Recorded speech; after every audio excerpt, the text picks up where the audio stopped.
Hello everyone, it's me, Freshie44, the guy who's decided to basically review everything on Funimation. So, new season of anime is coming out. Wow, winter 2021. Woo! There's a lot to go over, so let's go over it. So, first up, there's a bunch of sequels coming out. My general rule for sequels are, if I've already reviewed the series, I will talk about it, probably in like sort of a joint session kind of deal. But if it's a series I haven't covered yet, I will cover it when I do cover the actual series itself. The only sequel this season that I will have to recover is Social Stabber Orphans Season 2. Other than that, here are the series that you should expect coming to Funimation. That's Attack on Titan, Promised Neverland, The Time I Got Reincarnated as a Slime, Dr. Stone, ReZero, Quintessential Quintuplets, and Cells at Work. For people who are wondering what else is getting a sequel, well, Beastars is getting a sequel, Log Horizon, Seven Deadly Sins, Yuru Camp, World Trigger, Nana Bayori, Yadogame-chan, Shinchuka Ichiban, and Yami Shibai. Those are currently not on Funimation, so I do not expect them to be on Funimation unless they get the rights to them. As for movies, we're getting several continuations of movie runs, including Evangelion, Gintama, Saitokai, Yaku, and Domo. I am sorry if I slaughtered that name. Girls and Panzers, Uchu Senkan Yamato, and Pretty Cure. We're also getting Sailor Moon with the new style. I think we're getting 2 of those. We're getting the start to the sequel movie run to Princess Principal. We got Aigai Daisuke Pumpson, Tokyo Seven Sister, and I'm not expecting most of these to come to Funimation. There might be a Sailor Moon, but that's going to definitely be down the line, because right now they only have 1 movie, if I remember correctly. So unless they get the rights anytime soon, do not expect that to come out in 2021. Or at least definitely not this season. But let's now get to the series that are coming out. I'm going to take out the first one that I know I'm not going to be able to review, and that's going to be Tenku Shippon. That's coming to Netflix. I'm hoping this series turns out well. Just don't expect a review on my channel. Now for the stuff on Funimation, there is Cells at Work Black. That's just sort of like a gender flip version of it. I'm kind of nervous at it because they're using the word grittier. I do not trust anime writers when they're using the term grittier. That's just on me. There have been too many horror stories. But you know, it could be good. For me, the big series that's coming out is Horimiya.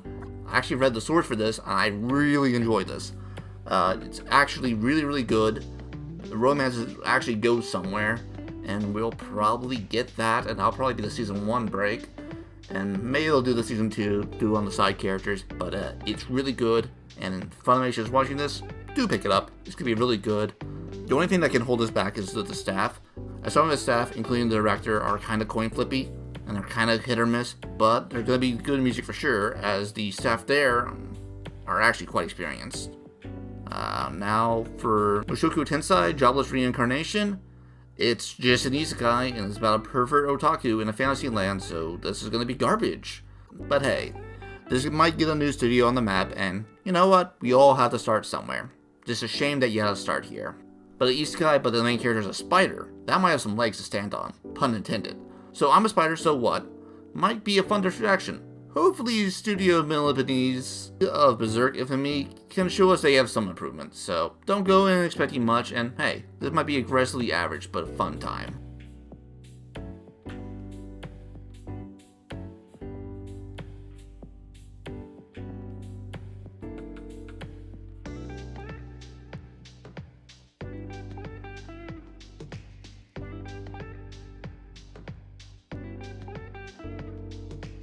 On that note, the hidden dungeon only I can enter will be filling our Power Fantasy Ecchi Harem series of the season, and Jimin that's just porn.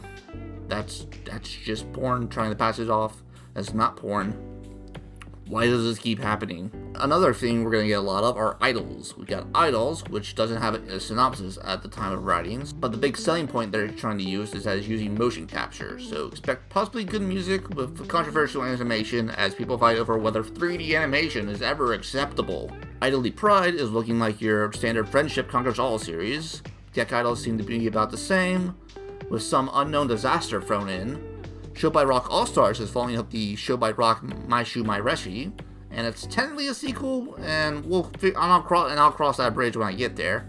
But the first one actually surprised me, so I'm going to be optimistic and say that this should at least be alright. I Start Chu, halfway through the idol, is giving us some boy idol action at an idol school. In the world of sports, we got volleyball with 2.3, ice skating with skating lead star, and extreme depth skateboarding with SK8, the Infinity. And you know it's extreme, because we use the word 8 to spell skate. That's so you can know that we're totally extreme.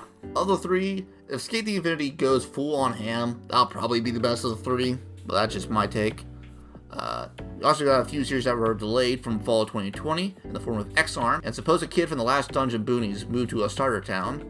X-Arm's got edgy, and boy, that sure is some animation. And Last Dungeon Kid is just power fantasy isekai nonsense, so probably be rather average. For video game series, we got the Horntunisia saga about a princess disguised as a knight looking to save her homeland. We got SoCal Musume Senkai, which is just girls in power armor, and without a synopsis, that's about all I got. First Class Diva A Live is going off a card game combining idols with magical girls, and what I assume is a Falsian deal since there's a psychological tag to this. Wonder Egg Priority and Apathy Shukuyu Nikki also don't have a synopsis or a preview I can watch in my country, so they are a thing that are happening. There's also going to be another Pretty Cure with Tropical Rogue. The low-tier character Tomozaki-kun is a romance story for gamers. Bungo Stray Dog Wand is a chibi's comedy series of stray dogs, and that's a series made for only people who would like the base series. Kimono Jihen has some promise, with a detective stumbling upon a supernatural occult threat, but the boy who can channel the same powers, and that should result in some cool action fights, so that's got my attention. Other Side Picnic is sci-fi mystery involving two girls that will fall in love, and I'm cool with that. Back Arrow is for your mech action fans, Project Scarred for your superpowered fans, and Dr. Ramoon is heading to Crunchyroll, most likely, so screw me, but that could go places, but it could also sink real fast. There's also another Strike Witch coming, and I will continue to avoid that series as long as Funimation counts it as a sequel. And Mago-san is about a Princess Gesha and an in-house cook being friends, and that could come out cute or artistic, so keep an eye on for that one. And that just leaves Heaven's Design Team, which could be a fun comedy about animals, and that's on my short list of series to watch.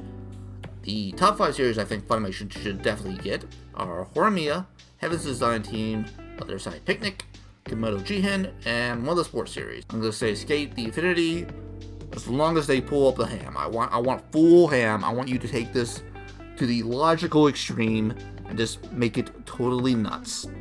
Low points this season are going to be Hidden Dungeon, Healer Redo, Jobless Reincarnation, and X-Arms. So, that's what the season's going to look like. Tell me what you guys think.